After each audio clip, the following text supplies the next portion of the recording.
بسم اللہ الرحمن الرحیم۔ نیشنل پریس کلب اسلام آباد کے اندر موجود ہیں۔ جو صحافیوں کے اوپر جو نیشنل پریس کلب کے اندر جو حملہ ہوا اس کی ہم پورے پاکستان کے جرنلسٹ، پاکستان میڈیا ایسوسی ایشن کا پورا پلیٹ فارم، جتنے بھی صحافی ہیں احتجاج کرتے ہیں۔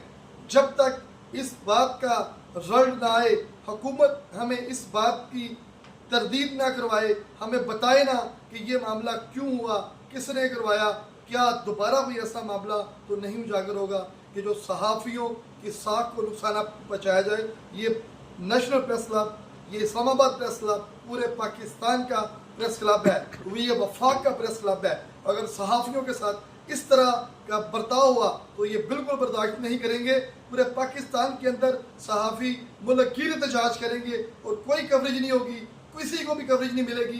آپ یاد رکھیے گا کہ صحافیوں نے کبھی اس طرح بڑا احتجاج نہیں کیا جو اب کرنے جائیں گے۔ اگر حکومت نے ہمیں اعتماد میں، ہمارے صحافی بھائیوں کو، ہمارے سینئر کو اعتماد میں نہ لیا تو ہم دیکھیں گے کہ ہمارے جو بڑے ہیں وہ کیا فیصلہ کرتے ہیں۔ جو ہمارے بڑے جرنلسٹ، ہمارے سینئر، ہمارے سرپرستہ جو فیصلہ کریں گے انشاءاللہ تعالی ہم وہ قبول کریں گے۔ پاکستان زندہ باد، پاکستان پائندہ باد۔